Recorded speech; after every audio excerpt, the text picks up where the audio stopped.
Hey guys, Lucas from iExplore here, and today I want to talk to you guys about street photography and answer the question, what is street photography? How do you define street photography? Just before we get into that though, I do want to say that this is just my opinion, right? So you should come up with your own definition for street photography. So the purpose of this video is not for me to lay down the law and tell you what to think. It's to get a conversation going, right? I want to see what other people's opinions are on the same subject. So to that end, you know, in the comments below, leave a comment. Tell me what you think is street photography for you. All right, it's either before you watch this video or after you're done watching and then responding to my ideas. Okay, so we'll jump right into it. Hey guys, just before we get to the video, we have a quick message from our sponsors. And that's you guys. That's right. That's all of you guys who've supported us on Patreon and those of you who've scrolled down to the description and clicked on some of those referral links. Either of those things is a huge help for our channel, so we really appreciate it. Thank you so much. Now, on to the video. iExplore. All right, so the first, and I would say for me the most important aspect of what makes a street photo is candidness. The photo must be candid. What does that mean? It means you can't stage a photo. If you bring your friend holding a red umbrella in this cool spot, that's not a street photo anymore because you created this arbitrary or an artificial situation, right? Similarly though, if you find someone on the street but you pose them and you say, hey, can I take your photo? And they pose for you, whatever pose. To me, that's also kind of not a street photo, right? But then it starts to get a little gray. Like, where do you draw the line? What about like Tatsuo Suzuki or Bruce Gilden? You know, often because they get so close to people, those people react to their presence for the photo. So is that candid? And I certainly have some photos like that as well, where people caught me taking their picture, and so when I took the photo, they reacted to it, and therefore it wasn't truly candid anymore. So obviously all of these ideas and points, especially this one, there's going to be this kind of gray area. But in general, I try to have candidness in my street photos, so I don't stage or pose or, you know, control the situation in the scene. All right? Point number one, candidness. All right, so that brings me to point number two, which is mundanity. Mundanity, whatever. It needs to be mundane. So the scenes we're shooting, or at least that I'm trying to shoot with when I'm doing my street photography, are just regular daily life scenes. There shouldn't be anything too extraordinary about them. What should be extraordinary is, we'll get to that in the next point, but is the moment should be extraordinary. But the subject should be everyday, regular things, whether that means objects around on the street, the clutter of daily life, or the people or the person in the scene, that kind of thing. So I'm not trying to seek out anything incredible. So I tend to avoid, you know, in terms of street photography, like maybe overly touristy spots, like famous landmarks. It's not to say that you can't do great street photography with those. A couple of photos do come to mind. For example, Martin Parr has a couple of great photos with the Leaning Tower of Pisa. But, you know, generally I go for the boring stuff. Okay, so moving on to point number three, which I like to call transients, which is just another way of saying that famous thing that many of you have heard before, this decisive moment that was coined by Henri Cartier-Bresson all those years ago. And so, yeah, I mean, I think that's important in a street photograph, at least a good street photograph, to make it as transient as possible, meaning that the moment you capture is very short-lived, very, very short-lived. And I would also add to that, in terms of going along with transients, it's not just about capturing a decisive moment, because you can capture, and that's why I called it something else, because you can capture a decisive moment now and then come back tomorrow and maybe you can capture the same decisive moment. So some moments are a little bit easy to repeat. If it's a person just walking by, you know, a billboard or something, which is a common street photography trope, and I've done those as well, you know, every time you come back, there's people walking by, so you can always repeat it. So it's also about not repeatability, meaning that once this moment happens one time in the universe, it's extremely unlikely to happen again.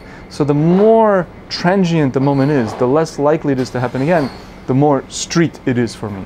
And in fact, these kinds of moments are the ones I'm most proud of capturing. So the first 2 points of, you know, candidness and mundanity were sort of like fundamental aspects, but this point now really starts to bring things together, where if you have this, you're really on the right track for a street photo. At least that's how I feel about my photos when I shoot something and it has this quality.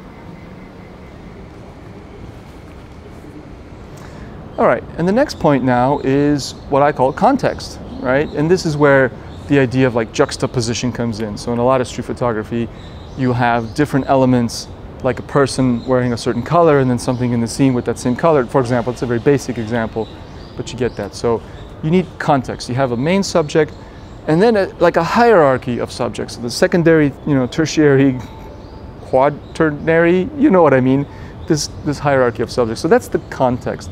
If, for example, if you have a photo of just a person's face, like a street portrait, that has some qualities of streetness. For example, it can be candid. It can maybe have some transients or like the decisive moment, but it doesn't have much context, right? If it's just a portrait. Again, that's not to say that it's wrong, but to me that's missing one of these elements of what I would consider to be a street photograph. So when I'm out shooting, I'm always looking for interesting context for my subject as much as possible. Of course, how much context is too much context, and that's one of those challenges with street photography where you have to find that happy balance where you have enough to make it a street photo but not too much, so it's not like just like a city landscape photo after that.